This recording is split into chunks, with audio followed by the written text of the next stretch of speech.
दर्शकों जय भीम। आज या चैत्यभूमीला या ठिकाणी डॅशिंग अधिकारी IRS ॲडिशनल कमिशनर चेन्नई ज्यांनी या संबंध देशामध्ये म्हणजे कारवाईच्या माध्यमातून आपला कायद्याचा बडगा हे करून संबंध देशामध्ये त्यांनी खळबळ माजून देणारे या देशातील IRS अधिकारी डॅशिंग अधिकारी समीरजी वानखेडे साहेब आमच्यामध्ये उपलब्ध आहेत। वानखेडे साहेबांनी आताच बाबासाहेबांना अभिवादन केलेलं आहे। वानखेडे साहेब, आपण या ठिकाणी बाबासाहेबांना अभिवादन करून आलेला आहात। या ठिकाणी आपण बाबासाहेबांच्या अनुयायाला आणि चळवळीतील जे तरुण विद्यार्थी आहेत यांना आपण काय संदेश देणार आहात? जय भीम। जे फक्त आज दोन संदेश आहे माझ्याकडून।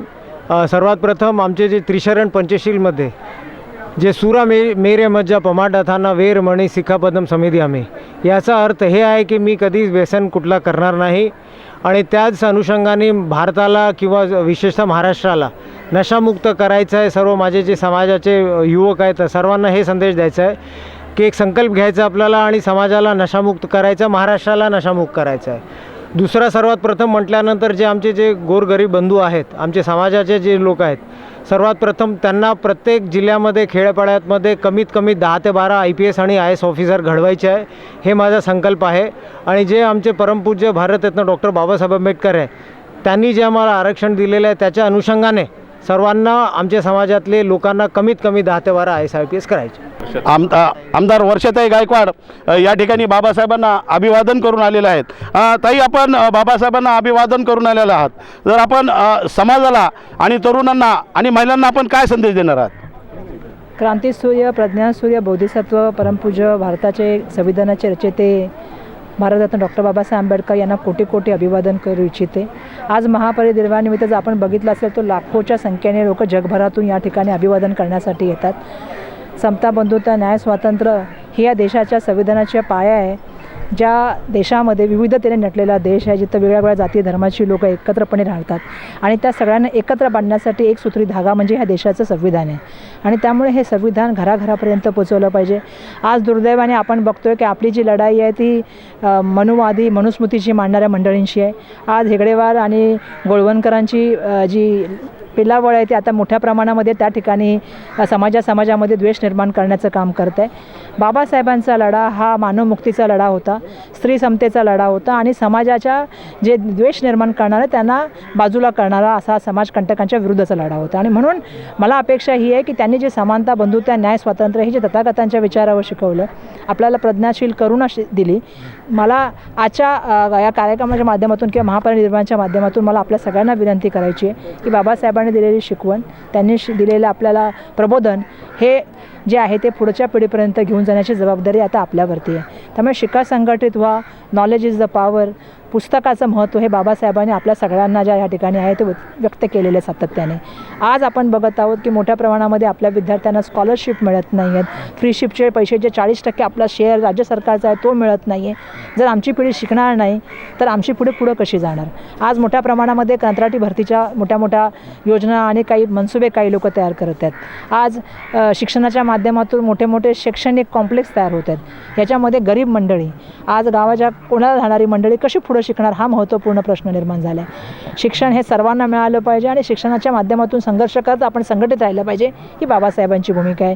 येणाऱ्या काळात ते आपल्याला घेऊन जावं लागेल, कारण या देशासमोर मोठी आव्हानं निर्माण झालेली आहेत आणि याला फक्त एकच उत्तर असू शकतं, ते म्हणजे बाबासाहेबांचं संविधान। त्यामुळे नमो बुद्धाय, जय भीम। ताई, आपण पुस्तकाचा विषय काढलाय, बाबासाहेबांचा जो खंड आहे, बुद्ध आणि त्यांचा धम्म असन, संविधान असन, अनेक बाबासाहेबांचे खंड आहेत, तर भाटीच्या माध्यमातून ती छपाई होते शासनाच्या माध्यमातून, परंतु आता ते कुठेही उपलब्ध झाल्याचं दिसत नाही। म्हणजे याच्यासाठी आपण कुठं प्रयत्न करणार आहात का आणि याला हे जाणून बुजून षडयंत्र आहे का असं आपल्याला काय वाटतं? मला बिलकुल, म्हणजे जसं सांगितलं की आता काय झालं, दुर्दैवाने मनुस्मृतीचं प्रिंटिंग मोठ्या प्रमाणामध्ये सुरू झालेलं आहे जे लोक मनुस्मृतीचं प्रिंटिंग सुरू करतात ते बाबासाहेबांच्या विचाराचे खंड कसे निर्माण करतील, हा माझा पहिला प्रश्न आहे. दुसरा आहे की बाहेरगावी जायचं आणि देशाच्या पंतप्रधानांनी तथागतांचे आणि महात्मा गांधींचे विचार बोलायचे आणि या ठिकाणी जे राष्ट्राचा अपमान करतात, ध्वजाचा अपमान करतात, त्यांचं या ठिकाणी उदो राज्यामध्ये करायचा.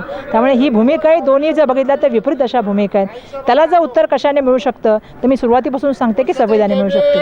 त्यामुळे जय भीम. हां ताई, नाईक साहेब हा ताई, एक महत्त्वाचा विषय आहे. आज या ठिकाणी शासनाच्या वतीने बाबासाहेबांना अभिवादन सभा झाली आणि त्या ठिकाणी राज्यपाल, मुख्यमंत्री, दोन्ही उपमुख्यमंत्री मंत्री होते. त्यांनी असं म्हणजे घोषणा केली आहे की पुढच्या वर्षी जे बाबासाहेबांचं जे स्मारक आहे ते स्मारकामध्ये अभिवादन सभा होईल. असं खरंच एक आपल्याला वाटते का? कारण आपण या ठिकाणचं नेतृत्व करत आहात, मुंबईच्या आपण प्रदेशाध्यक्ष आहात, आपण मंत्री राहिलेला आहात आणि आपले वडील यांनी या भागाचं म्हणजे नेतृत्व केलेलं आहे. तर आपल्याला खरंच असं वाटतंय का पुढच्या वर्षीचं उद्घाटन होईल? असं आहे की एक तर शिंदेसाहेब मुख्यमंत्री राहतील का हाच महत्त्वाचा प्रश्न आहे पहिला. कारण देशाच्या संविधानाच्या माध्यमातून सर्वोच्च न्यायालयाचं महत्त्व हे अनन्यसाधारण आहे. त्यांची एक चौकट आहे ज्याचा त्यांनी निर्णय दिलेला आहे. आता राहिला प्रश्न, ते आमची अस्मिता आहे, ते आमचं जे आहे ते त्या ठिकाणी जे आहे ते आमच्यासाठी आराध्य देवताचं जे असलेलं ते त्या ठिकाणी बनणारी वास्तू आहे. मला सांगायला पाहिजे की ज्या वेळेला आम्ही मंत्री होतो महाविकास आघाडीमध्ये, आम्ही त्या गाझियाबादला गेलो होतो भारतरत्न डॉक्टर बाबासाहेब आंबेडकरांचा पुतळा बघायला. त्यावेळी आम्ही कामाची पाहणी केली होती कारण त्या कमिटीमध्ये मी होते. त्यावेळी तत्कालीन सामाजिक न्याय मंत्री जे आहेत ते धनंजय मुंडे होते आणि एकनाथ शिंदेही आमच्या कमिटीमध्ये होते. ते आमच्याबरोबर कधीच नाही आले. आम्ही जायचो त्या कमिटीच्या माध्यमातून. चैत्यभूमीला 2 मिटिंग केल्या आम्ही. त्या ठिकाणी गाझियाबादला उत्तर प्रदेशात स्टॅच्यू बघायला गेलो. दुर्दैवाने आम्हाला हे सांगायला पाहिजे की सामाजिक न्याय विभागाला मंत्रीच नाही. तर पहिला या विभागाला मंत्री द्या, या विभागाच्या प्रश्नांची उत्तरं समजून घ्या. बिलकुल पुढच्या काळामध्ये काय होणार आहे हे सांगू शकत नाही कोणी. आणि जे बाबासाहेबांचं संविधान मानतात, जे लोकशाही मानतात, ते येणाऱ्या काळामध्ये दाखवतील की काय सत्य आहे आणि काय असत्य आहे. आज जे चाललेलं आहे संविधान तोडून मोडून जे आहे सरकारं पाडायची आणि नवीन सरकार गद्दारांची घेऊन निर्माण करायची, याला कुठंतरी थांबलं गेलं पाहिजे असं मला वाटतं. धन्यवाद ताई. राजू वाघमारे या ठिकाणी आपल्यामध्ये आहेत. हा प्रोग्राम लॉर्ड बुद्धा टी व्हीला लाईव्ह चालू आहे. वाघमारे साहेब, आम्ही तुम्हाला विविध वाहिन्यांवरती बघतो आहोत की आपण समाजाचे प्रश्न पोटतिडकीनं मांडतात आणि या ठिकाणी बाबासाहेबाला अभिवादन केल्यानंतर आपण या ठिकाणी काय संदेश देणार आहात? एकच संदेश आजच्या जगामध्ये आणि आत्ताच्या या भारताच्या परिस्थितीमध्ये आपल्याला एकच संदेश द्यायला पाहिजे की डॉक्टर बाबासाहेब आंबेडकरांनी ज्या मार्गाने या देशाला नेण्यासाठी संविधान बनवलेलं आहे त्या संविधानाच्याच मार्गाने देशातल्या प्रत्येक नागरिकाने वाटचाल करायला पाहिजे. हा आजच्या काळातली ही गरज आहे.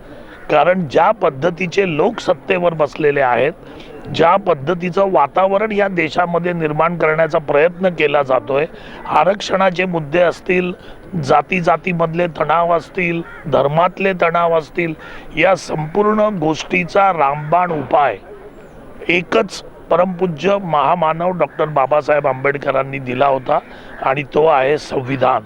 आणि संविधानाचा वापर आणि संविधानाच्या मार्गातून प्रत्येकाने वाटचाल करणं हे या लोकशाहीचं संरक्षण करणारं आहे, या देशाला पुढे प्रगतीपथावर नेणारं आहे. आणि संपूर्णपणे या देशाची जर प्रगती आपल्याला करायची असेल तर संविधानाशिवाय पर्याय नाही.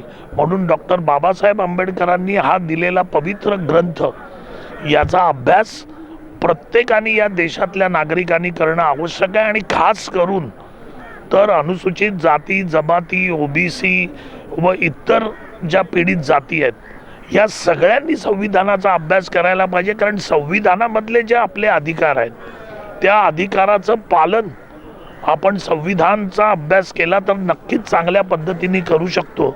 आणि त्याच्यामुळे माझा संदेश, बाकीच्या गोष्टी खूप आहेत पण मला असं पोटतिडकीने वाटतं की या देशातल्या प्रत्येकाने आता संविधानाचीच गरज आहे. आणि संविधानच आपण जर पुढे घेऊन गेलो तरच देशाची प्रगती होऊ शकते आणि देशाचं वाटचाल चांगल्या पद्धतीने होऊ शकते असं मला वाटतं. आणि संविधानाचा वापर जर प्रत्येकाने केला तरच देशाची प्रगती होईल असं माझं स्पष्ट मत आहे. आणि संविधानाचा वापर आपण सगळ्यांनी करावा हाच 6 डिसेंबरचा हा जो संदेश आहे, कारण याच्यानेच लोकशाही टिकेल, याच्यानेच देश टिकेल आणि याच्यानेच आपण सगळेजण एकत्र राहू आणि आपल्या सगळ्यांची प्रगती होईल. म्हणून संविधानाचा वापर सगळ्यांनी करावा. साहेब, आपण संविधानावर जास्त भर दिलेला आहे, तर आपण संविधानाचंच हे करतो, परंतु आता जे आपण बघतो, जे संविधानाने जे आरक्षण दिलेलं आहे SC/STला, त्याच्यामध्ये क्रिमिनलची 8 लागू करण्यात आलेली आहे. मग याच्या संदर्भात म्हणजे जो आंबेडकर अनुयायी असेल किंवा जो त्याचा फायदा घेणारा समूह आहे, शांत आहे असं आपल्याला काय वाटत नाही का? नाही, एक गोष्ट तुम्ही बरोबर म्हणालात की आपला समूह शांत आहे, कारण आपल्या समूहाने संविधानाचा अभ्यासच केलेला नाही आहे. आपण फक्त संविधानाचे गोडवे गातो, पण प्रत्येकाने त्याचा अभ्यास जर केला तर आपल्या कोणत्या अधिकारावर सत्ताधारी लोक गदा आणतायत, आपले कोणते अधिकार आपल्यापासून छिनून घेण्याचा प्रयत्न करतायत, हे आपल्या समाजाला, आदिवासी समाजाला, दलित समाजाला, इतरांना सगळ्यांना कळेल की कोणत्या अधिकाराची गदा हे लोक आपल्यावर आणतायत. आणि त्याच्यासाठी संविधानाचा अभ्यास गरजेचा आहे. आणि यासाठी पण आपल्या सगळ्या लोकांनी याचा विचार करून, याचा अभ्यास करून सगळ्यांनी बाहेर येणं आवश्यक आहे. सगळ्यांनी रस्त्यावर उतरणं गरजेचं आहे. आणि प्रत्येक अमेंडमेंट जी केली जाते आणि जी आपल्या हक्कावर, जे बाबासाहेबांनी दिलेले अधिकार आहेत, त्याच्यावर जी गदा आणली जाते, त्या प्रत्येक गोष्टीसाठी समाजाने रस्त्यावर उतरणं गरजेचं आहे. मी रस्त्यावर उतरणार नाही, तो उतरतोय, त्याचं जे होईल ते माझं होईल, ही जर भूमिका आपण घेतली तर आताचे लोक आपल्याला जमिनीत गाडल्याशिवाय राहणार नाहीत. म्हणून प्रत्येकाने संविधानाचा अभ्यास करून कुठेही आपल्या हक्काशी तडजोड न करता रस्त्यावर उतरणं गरजेचं आहे. धन्यवाद साहेब, जय भीम. परंतु आता जे आपण बाबासाहेबाला अभिवादन करून आलेला आहात, तर बाबासाहेबांच्या अनुयायांना आपण काय संदेश देणार आहात? आपण नाही, असं आहे की एकतर मी 35-40 वर्ष इथे येतो, आमदार नंतर झालो. त्याचं मुळात कारण असं आहे की आंबवडे ही माझी ग्रामपंचायत आहे, मी त्या गावचा आहे. त्यामुळे माझे संबंध फक्त बाबासाहेबांच्या विचाराशी आहेतच आहेत. माझे कौटुंबिक संबंध त्या घराशी सुद्धा आहेत, त्या पिढ्यांशी सुद्धा आहेत.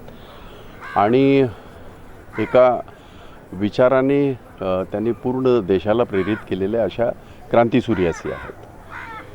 आपण अनुयायांचं बोलताय, तर मला खरं तर अधिकारवाणीने काही बोलण्याचा माझा अधिकार नाही. पण मला आश्चर्य एका गोष्टीचं नक्कीच वाटतंय, देशामध्ये ज्या पद्धतीचं आज वातावरण आहे, गेली 10 वर्ष ज्या पद्धतीनं जातीयवाद फोफावला आहे, धर्मवाद फोफावलेला आहे, देशामध्ये एक प्रकारचं ज्याला म्हणतो अलिखित असं घडतंय.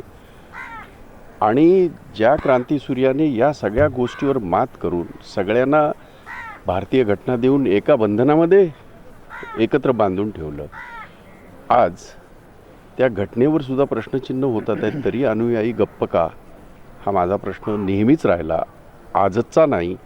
गेली अनेक वर्ष मी हा प्रश्न विचारतो आहे. त्याचं कारणच असं आहे की तुमचं आणि आमचं अस्तित्व त्या घटनेशी निगडीतच आहे, त्याच्या व्यतिरिक्त वेगळं अस्तित्व असूच शकत नाही, असा माझा ठाम विश्वास, लोकशाहीवरचा ठाम विश्वास आहे. आणि म्हणून इथे ही भूमी अशी पावनभूमी आहे की इथे आम्ही अनेक वेळा येतो. म्हणजे फक्त या दिवशी असं नव्हे की मुंबईमध्ये असल्याकारणाने गेली अनेक वेळा वर्षभरातून अनेक प्रसंगी आम्ही येत असतो, इथे अभिवादन करतो आणि इथून एक प्रेरणा घेऊन जात असतो. आणि आमचं मग सामाजिक काम असो किंवा राजकीय काम असो, आम्ही ते करत असतो. माझी तीच विनंती आहे की देश कुठं चालला आहे ह्याची जाण या भोळ्या जनतेने ठेवावी आणि योग्य दिशेने देश जाणं गरजेचं आहे. ही घटना अधिक मजबूत होणं गरजेचं आहे. या घटनेचे जे काही अलीकडे ज्या पद्धतीने त्याच्या बाबतीमध्ये वक्तव्य केली जातात ती होऊ नये, अशा प्रकारची माझी वैयक्तिक इच्छा आहे. साहेब आपण घटनेच्या संदर्भात बोलताय. आपण ज्या क्षेत्रातून आलेला आहात, कामगार क्षेत्रातून कामगार नेते आहात, जे कामगार कायद्यांचे म्हणजे जे रूपांतर कॉन्ट्रॅक्ट पद्धतीमध्ये होत आहे आणि सर्वत्र म्हणजे आता एक जो अध्यादेश माघारी वापस घेण्यात आला कॉन्ट्रॅक्ट पद्धत, मग याच्याविषयी आपल्याला काय म्हणायचं? म्हणजे ही कुठल्या दिशेने आपण जातोय आणि एक बाजून आपण संविधान मजबूत करण्याची भाषा करतो आणि एक ठिकाणी सध्याचं जे सरकार आहे आता ते कॉन्ट्रॅक्ट म्हणजे ते सैनिकसुद्धा कॉन्ट्रॅक्ट पद्धतीमध्ये भरतात. याच्याविषयी आपल्याला काय म्हणायचं आहे?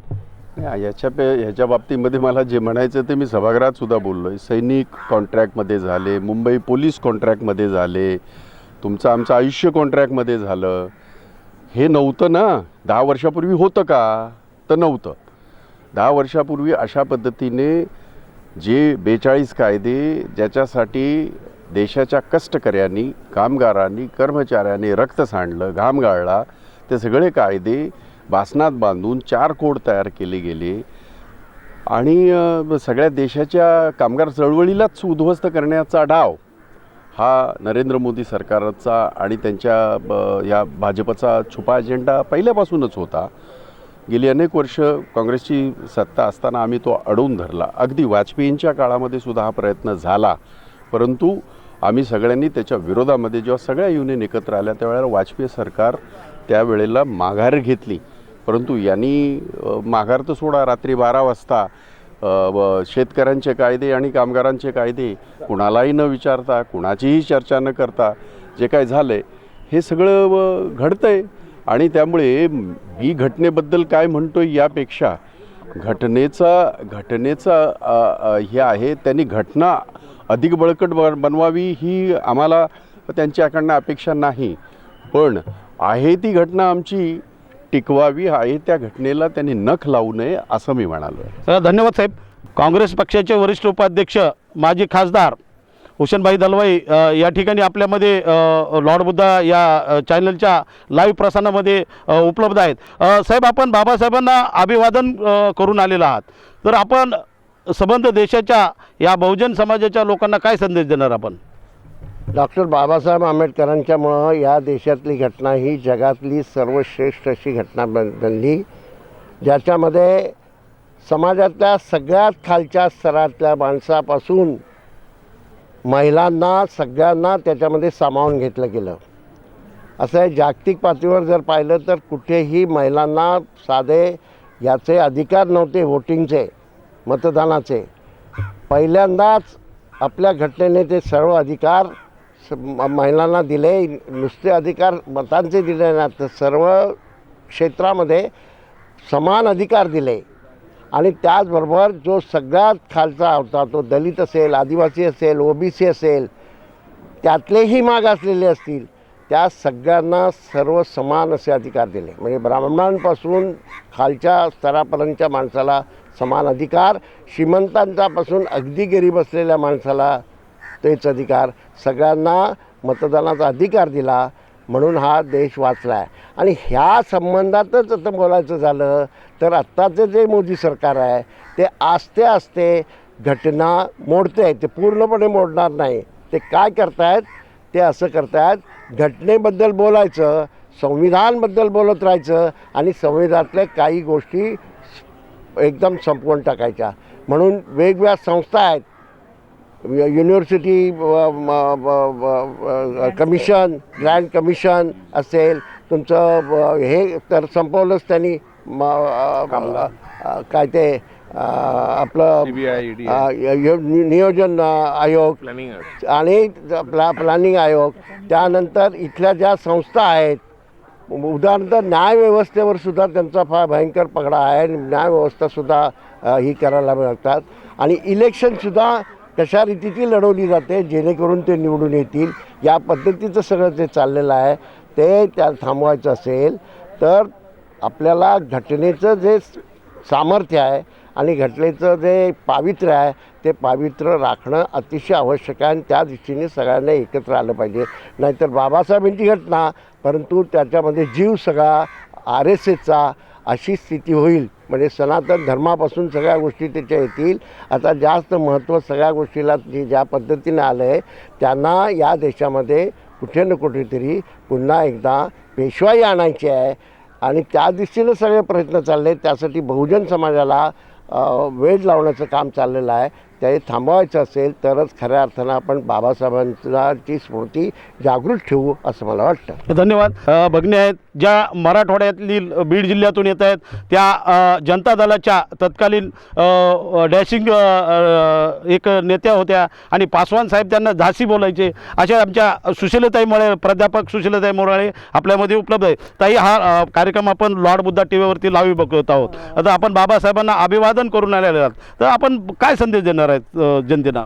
मी एवढा संदेश देईन बाबासाहेबांच्या आजच्या या स्मृती दिनाच्या निमित्तानं, महापरिनिर्वाण दिनाच्या निमित्तानं, की भारतीय नागरिकांनो मौन सोडा. फुलेवाद्यांनो, आंबेडकरवाद्यांनो मौन सोडा. जर तुम्ही खामोशी तशीच जतन केली तर ह्या देशाची लोकशाही जिवंत राहणार नाही.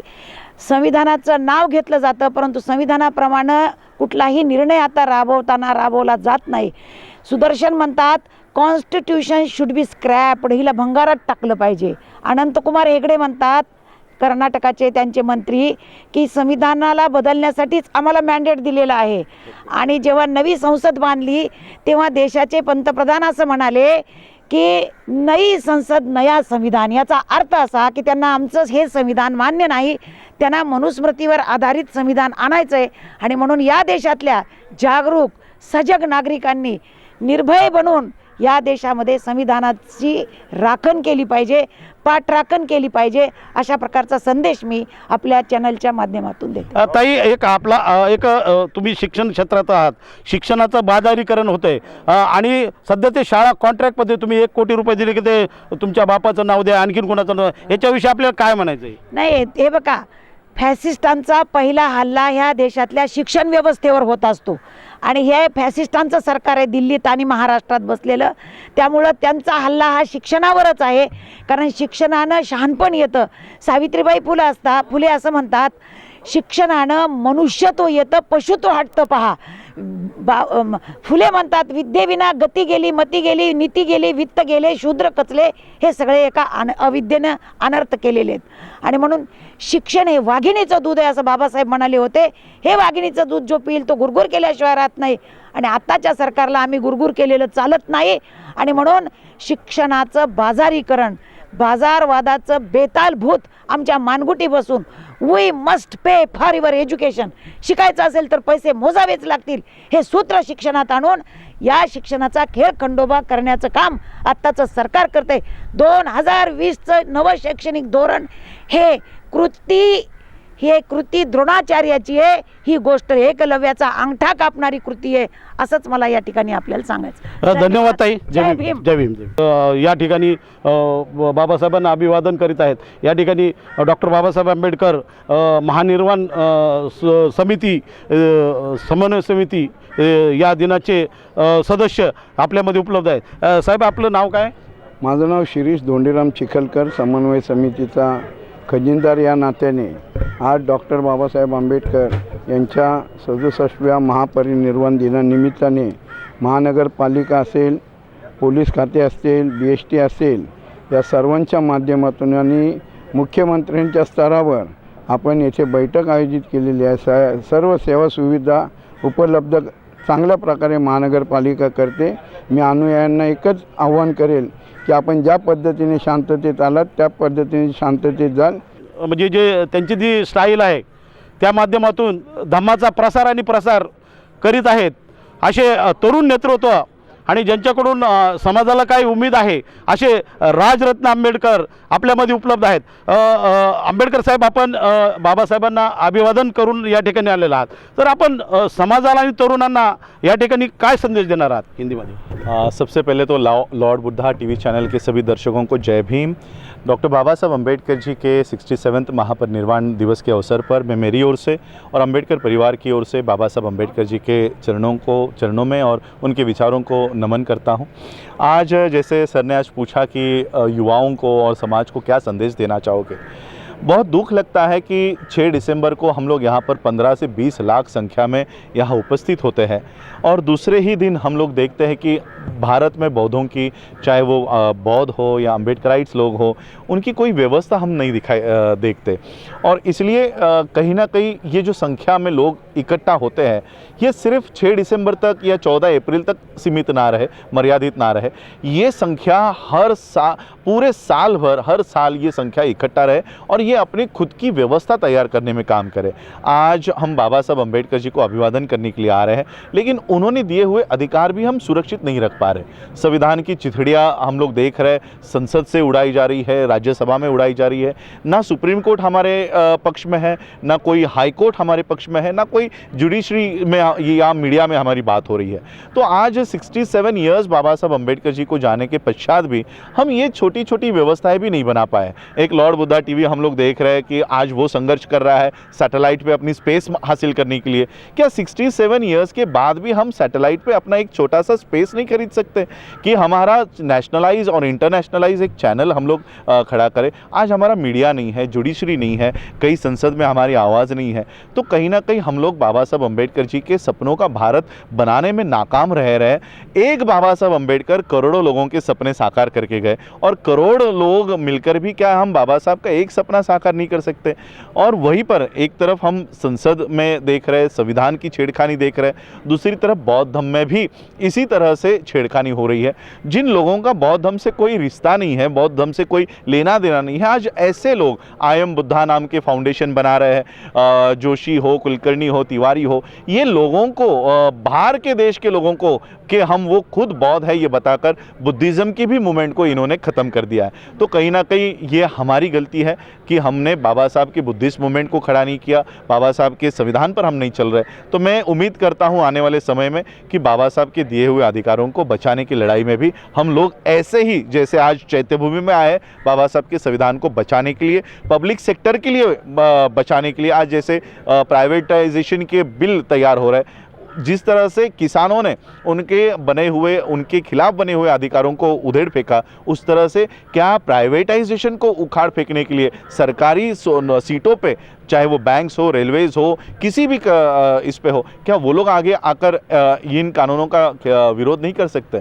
तो ये संख्या हम लोगों को वहाँ पर भी देखने को मिलनी चाहिए, यही अपेक्षा और कामना करता हूँ। जय भीम, नमो बुद्धाय। हाँ साहब, आपने बात की कि यहाँ पर जो बड़ी तादाद में 20-25 लाख लोग आते हैं और दूसरे दिन जो बाबा साहब को भूल जाते हैं, क्योंकि जो 6 दिसंबर हो, 14 अप्रैल हो या धम्मचक्र परिवर्तन दिन, बड़ी तादाद में अपना समाज यहाँ पर आता है, बाबा साहब को नमन करता है। लेकिन पॉलिटिकली जो चुनाव होते हैं उसमें अपनी पार्टी जो उम्मीदवार होते हैं उसको वोट नहीं मिलता। इसका ये रीज़न क्या है? नहीं, मैं ये नहीं कहूँगा कि उनको वोट नहीं मिलता। हमने पिछली 2019 में हमने जो आंकड़े देखे हैं, भारत के बौद्धों ने, चाहे वो महाराष्ट्र में वंचित को हो या बीएसपी को हो, हमारे भारत में जो बाबा साहब को मानने वाले लोग हैं उन्होंने ईमानदारी से अपने अपनी पार्टियों को वोट दिए है। लेकिन कॉन्स्टिट्यूंसी की रचना ही ऐसी है कि आपको हिंदू वोट्स के ऊपर ही निर्भर रहना पड़ता है। और हिंदूज क्या करते हैं कि वो अपना गुलाम या अपना एजेंट वो उन जिस पार्टी में प्लांट करता है वो उसी पार्टी को उसके पीछे खड़े रह जाता है। हमारी लोक संख्या कम है और उसमें भी वो स्कैटर्ड है, डिवाइडेड है। तो हमारे लोग ईमानदारी से हमारी पार्टियों को वोट दे रहे हैं, लेकिन हमारी संख्या कम होने की वजह से वो रिफ्लेक्ट किसी सीट में नहीं हो पा रहा। और जो पार्टियां शेड्यूल कास्ट के रिजर्व सीट्स पर कैंडिडेट उतार रही है, चाहे वो बीजेपी हो या कांग्रेस हो, वहाँ के जो हिंदूज हैं वो ऐसे एजेंट्स को, ये हमारे रिप्रेजेंटेटिव नहीं है, ये हमारे दलाली करते हैं, उस पार्टियों में दलाली करते हैं और वो हमारी बात तक संसद में नहीं करते। तो वोट्स हमारे इकट्ठा पड़ रहे हैं हमारे लोगों को, हमारे पार्टियों को, लेकिन वो कम होने की वजह से और बिखरे हुए होने की वजह से वो सीट्स में रूपांतरित नहीं हो पा रहे। या बाबा साहब ने इसलिए जो मत का अधिकार जो क्या बताएंगे आप? बाबा साहब ने ये करने, ये दो क्या बोले, दो जो हाँ, तो दोन मताचा अधिकार, हाँ, जो म्हणजे जो आपल्यातून हे करणार आणि आपण दुसऱ्या हे करणार, म्हणजे तो त्याला प्रचंड विरोध झाला। बाबासाहेबांना माहिती होतं, दूरदर्शी नेते होते, म्हणजे आपण बोलले की जे चमचे चाटून निवडून येत आहेत, बाबासाहेबांना हे माहिती होतं की हे होणार आहे। कारण आपण राजकीय आरक्षणामध्ये म्हणजे एक पर्टिक्युलरली बौद्ध समाजांना डावलले जात आहे, एज्युकेशनमध्ये आपण टॉपर आहोत, नोकऱ्यामध्ये आहेत आणि प्रमोशनमध्ये पण आहोत, परंतु राजकीय याच्यामध्ये आहात, हेच त्याला कारण आहे असं आपल्याला वाटतंय का? हाँ, यही है कि इसलिए बाबा साहब अम्बेडकर जी ने कम्युनल अवार्ड लाया था और कम्युनल अवार्ड में ये बात स्पष्ट की थी कि हम लोगों को हिंदू वोट्स के ऊपर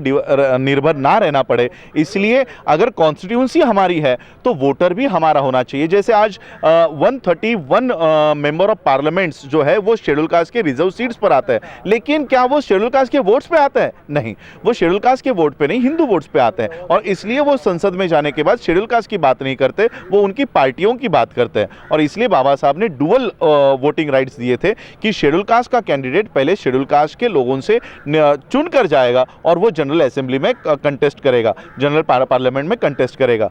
तो ये सिस्टम आज भी लागू है। जैसे आज आप देख रहे हो कि टीचर्स एंड ग्रेजुएट्स कॉन्स्टिट्यूंसी होती है जिसमें सिर्फ टीचर और ग्रेजुएट ही खड़ा होता है, और उसके वोटर की लिस्ट भी अलग होती है जिसमें सिर्फ ग्रेजुएट ही अपना वोटर लिस्ट में नाम डाल सकता है। तो अगर ग्रेजुएट और टीचर कॉन्स्टिट्यूंसी के लिए आप ये कर सकते हो तो मेरी सरकार से या इलेक्शन कमीशन से गुजारिश है कि अगर आप टीचर्स एंड ग्रेजुएट कॉन्स्टिट्यूंसी में ये बाबा साहब का सेपरेट इलेक्टोरेट कायम कर सकते हो, तो इसी तरह से शेड्यूल कास्ट के सीट पर भी शेड्यूल कास्ट की अलग से वोटर लिस्ट बने और उसके ऊपर सिर्फ शेड्यूल कास्ट का ही कैंडिडेट खड़ा होकर शेड्यूल कास्ट के वोट्स हासिल करे। ये सिस्टम ही हम लोगों को सही मायने में पॉलिटिकल रिप्रेजेंटेशन दिलवा सकती है, अन्यथा हम लोगों में ऐसे ही दलाल और एजेंट्स पैदा होते रहेंगे। साहेब, शेवटचा प्रश्न आहे की महाराष्ट्र शासनाच्या वतीने जे बाबासाहेबांचे खंड आहेत, जो संविधान असेल, बुद्ध आणि त्यांचा धम्म असेल, अनेक जे खंड आहेत त्याचं प्रकाशन थांबण्याचं म्हणजे बरेच थांबल्याचं आपल्याला जाणून येते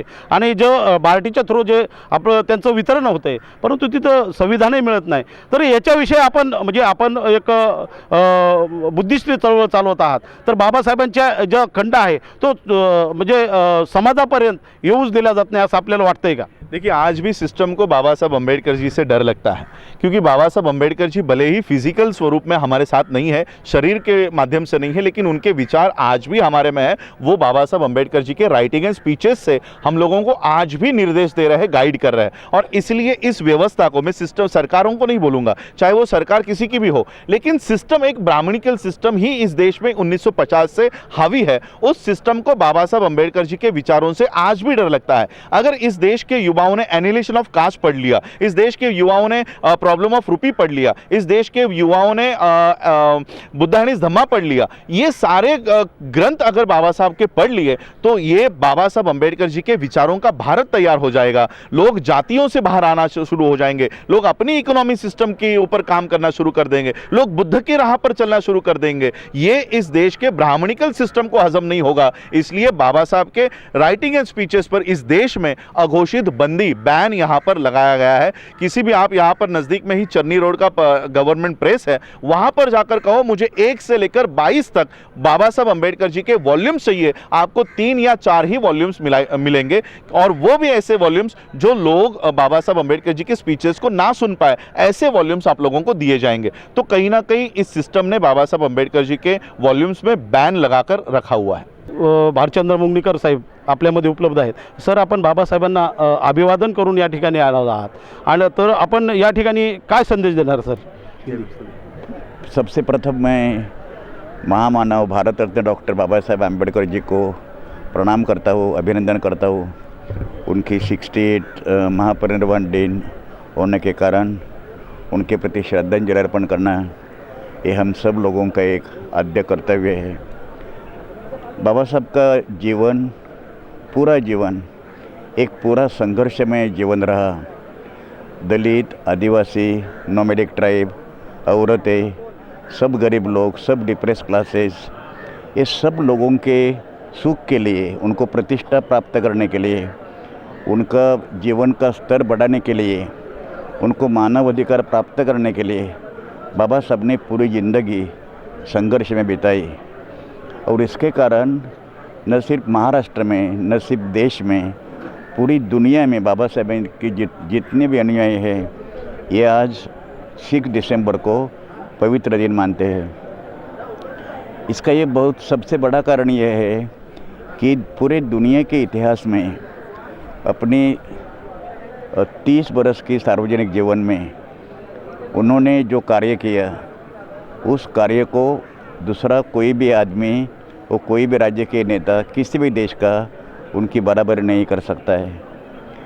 उन्होंने अपने भाइयों के लिए, बहनों के लिए अस्पृश्यता निवारण के लिए संघर्ष किया। उनको शिक्षा और राजनीति में और जॉब में रिजर्वेशन लाने के लिए कोशिश की। भारत का संविधान निर्माण करने में उनकी जिम्मेदारी थी, वो इतनी ऐतिहासिक जिम्मेदारी थी कि आज भी पूरे जग में, पूरी दुनिया में, पूरे संसार में उन्हें भारतीय संविधान का शिल्पकार माना जाता है।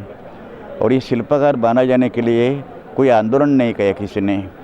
राजेंद्र प्रसाद जी ने 25 नवंबर 1949 में जो आखिरी भाषण किया, वो भाषण में उन्होंने बताया था कि पूरी जिम्मेदारी संविधान निर्माण करने की डॉक्टर बाबा साहब अम्बेडकर पर पड़ी और उन्होंने न्याय देने की कोशिश की।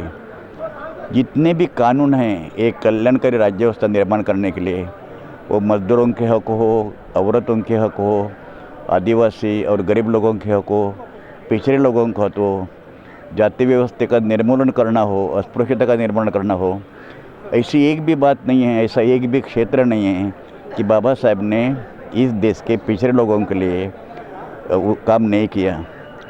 एक गलतफहमी लोगों में है कि बाबा साहब दलितों के पुजारी थे, बाबा साहब अछूतों के पुजारी थे। एक बहुत बड़ी गलतफहमी है। बाबा साहब एक नंबर के राष्ट्रवादी थे, एक पैट्रियोटिक थे। उनका जो कोलंबिया यूनिवर्सिटी का जो PhD थीसिस है और लंदन स्कूल ऑफ इकोनॉमिक्स का DSc का जो थीसिस है, डॉक्टर ऑफ साइंस का, वो दोनों थीसिस में, वो दोनों प्रबंध में बाबा साहब की राष्ट्रभक्ति जो है वो उभर कर आती है। वो हमेशा बाबा साहब देश का कल्याण के लिए कोशिश करते रहे, लेकिन उनका ये कहना था कि देश का कल्याण जब हो जाएगा, देश की जब प्रगति हो जाएगी, देश आगे बढ़ेगा, उसमें दलित लोगों का, डिप्रेस्ड लोगों का, औरतों का, अछूत लोगों का भी उसमें अधिकार उनको समान होना चाहिए। ये उनका मकसद था और ये उनकी ज़िंदगी का पूरा जो संघर्ष उन्होंने किया, ये लेसन था। एक दुर्दैव की बात है कि आज देश में आज भी बाबा साहब अम्बेडकर जी को जिस पैमाने पर इस देश के लोगों ने स्वीकृत करना चाहिए था, वो नहीं किया। आज भी लोगों के मन में ऐसी एक धारणा है कि बाबा साहब अम्बेडकर एक दलित पुजारी है, एक अछूत पुजारी है। ये बात नामुमकिन है और ये बात बहुत गैर लागू है। ये बात बहुत नहीं है, अच्छी तो नहीं है, लेकिन बाबा साहब पर अन्याय करने वाले हैं। जैसा कि मैंने आपको बताया, 1942 से 1946 तक बाबा साहब अम्बेडकर ब्रिटिश गवर्नमेंट में वाइसरॉय एग्जीक्यूटिव काउंसिल में वो लेबर मिनिस्टर रहे। वो लेबर मिनिस्टर के दरमियान 4 वर्ष में जो कायदे किए, जो कानून किए, maternity benefit act, employment insurance act, ऐसे कानून किए कामगारों के हित के लिए, वो स्ट्राइक का समर्थन करने के लिए और उनको पेंशन मिलने के लिए, प्रोविडेंट फंड मिलने के लिए, उनको ओवर टाइम मिलने के लिए इतनी कोशिश बाबा साहब ने की कि ब्रिटिश सरकार को भी एक इंडियन लेबर मिनिस्टर होने के बावजूद भी ब्रिटिश सरकार को अपनी मांग झुकानी पड़ी। बाबा साहब ने एक सबसे बड़ा काम किया, ये जो बड़े बड़े प्रोजेक्ट है, multi purpose river valley projects, जैसे कि भाखरा नांगल है, हीराकुड है, दामोदर है। ये दामोदर वैली प्रोजेक्ट उनकी निर्मित है। पहले ये कहा जाता था कि नदियों का पानी सिर्फ खेती के लिए उसका उपयोग करना चाहिए, कि बाबा साहब अम्बेडकर ने कहा कि उस पर बिजली निर्माण करनी चाहिए और मल्टीपर्पज़ रिवर पर्पज़ जो उन्होंने की, वो आज भी एक वाटर पॉलिसी बाबा साहब ने निर्माण की, उससे देश की हरित क्रांति हो गई। तो मैं जो हूँ आज, मैं वाइस चांसलर रहा बम्बई यूनिवर्सिटी का, प्लानिंग कमीशन में रहा, मैं राज्यसभा का मेंबर रहा। मेरे जैसे जो लोग आज भी है, वो सब लोग सिर्फ बाबा साहब अम्बेडकर जी ने जो कोशिश की, जो संघर्ष किया, उनका एक नतीजा है, उनका एक फल है। तो फिर मैं लॉर्ड बुद्ध चैनल को धन्यवाद देना चाहता हूँ। आप भी इस कार्य में जुड़े हुए हैं। बाबा साहब का संदेश, बाबा साहब का मनोगत, बाबा साहब का आदेश लोगों में पहुँचने के लिए लॉर्ड बुद्ध चैनल भी अपनी तरफ से कोशिश कर रहा है। उनको भी मैं धन्यवाद देता हूँ और फिर डॉक्टर बाबा साहब अम्बेडकर जी को कृतज्ञतापूर्वक अभिवादन करता हूँ। जय Bhim. Thank you sir. Gujarat के विधायक, कांग्रेस के विधायक, दलित नेता, युवा नेता जिग्नेश जी मेवानी इस लॉर्ड बुद्धा के लाइव प्रसार में आपके इसमें तो मेवानी साहब, जो आप बाबा साहब को नमन करके यहाँ पर आए हैं, आप जो यह युवा पीढ़ी है उनको क्या संदेश देंगे? सबसे पहले तो आपके सभी दर्शकों को मैं ये कहना चाहूँगा कि लॉर्ड बुद्धा ये जो न्यूज़ चैनल है आपका, और यूट्यूब के माध्यम से बहुत ही उम्दा चैनल के माध्यम से बहुत ही उम्दा काम कर रहे हैं। गुजरात में भी हमारे बहुत से इंटरव्यूज हुए, तो आप हमेशा से दलितों की, वंचितों की आवाज़ बनते हैं। देखिए, आज बाबा साहब अम्बेडकर का 67वां पुण्यतिथि है, महापरिनिर्वाण दिन है, और इस मौके पर यही कहना चाहूँगा कि बाबा साहब अम्बेडकर की जो फिलोसॉफी थी, उनकी जो विचारधारा थी, उसके साथ हम सबको ताल मिलाना पड़ेगा। उन्होंने कहा कि शिक्षित बनो, संगठित बनो और संघर्ष करो। आज सचमुच संघर्ष करने का समय इसलिए भी है कि आज आरएसएस और भाजपा के लोग बड़े बेचैन हैं, डेस्परेट है हर कीमत पर संविधान को ख़त्म करने के लिए। वो तो किसी ज़माने में ये भी लिख चुके हैं कि बाबा साहब अम्बेडकर के संविधान के बजाय मनुस्मृति चाहिए, बाबा साहब के संविधान को कूड़ेदान में और समंदर में फेंकना चाहिए। तो ये जो मनुवादी आरएसएस की सोच है, यही लोग आज जो सत्ता के सभी स्थानों पर बैठे हैं, तो हमारे सामने एक बहुत बड़ा चैलेंज है। लेकिन इस चैलेंज का स्वीकार करते हुए मुझे पूरी उम्मीद है कि दलित, आदिवासी, ओबीसी, डीएनटी, माइनॉरिटीज़, महिला, सभी लोग डटकर मुकाबला करेंगे। हम लोग लड़ेंगे, जीतेंगे, इंकलाब खड़ा करेंगे। और इसी चैनल के माध्यम से मैं अनाउंसमेंट भी करना चाहूँगा कि आने वाले 10 और 11 फरवरी को किन्नौर में कम से कम 1 लाख दलित बहुजनों का एक ज़बरदस्त मोर्चा हम लोग निकालने वाले हैं। और वहाँ जो लोग मनु में मानते हैं, जो लोग गौतम बुद्ध की में मानते हैं, उसके बीच में इस देश में जो द्वंद्व चल रहा है, तो हम सवाल भी पूछे कि मोदी साहब, मनु और बुद्ध अब कहाँ पर खड़े हैं? उनको सावरकर में बहुत प्यार है, हम लोगों को बाबा साहब अम्बेडकर में है। तो हम लोग जाति निर्मूलन की बात करते हैं, वो लोग चुनाव के वक्त ही बाबा साहब को याद करते हैं। जैसे ही राजस्थान और मध्य प्रदेश का चुनाव था तो दलितों को लेकर बड़ी बड़ी बात कर रहे थे, लेकिन जब गुजरात के मुख्यमंत्री हुआ करते थे, कभी एक गांव को भी छुआछूत मुक्त नहीं किया। अत्याचार का शिकार बने एक भी आदिवासी दलित जो उत्पीड़न का शिकार हुआ है, उसके आंसू पोंछने कभी नहीं गए। तब तो उन्होंने ये लिखा, किताब में लिखा है मोदी साहब ने, कि सफाई कर्मियों को सफाई काम करने में आध्यात्मिकता का आनंद मिलता है। तो ये उनकी मनुवादी सोच है। उसके खिलाफ 2024 में और 24 के बाद भी दलितों को, गरीबों को, वंचितों को, आदिवासियों को, ओबीसी समाज को, डीएनटीज़ को, महिलाओं को, सबको एकजुट होकर खड़ा होना चाहिए। ये गौतम बुद्ध की भूमि है, नानक की, रविदास की, कबीर की भूमि है। यही विचारधारा इस मुल्क में आगे बढ़नी चाहिए। दर्शकों, ये थे हमारे युवा नेता, जो उनसे समाज को पूरी आशाएं हैं, जिग्नेश मेवानी जी। धन्यवाद। जय भीम।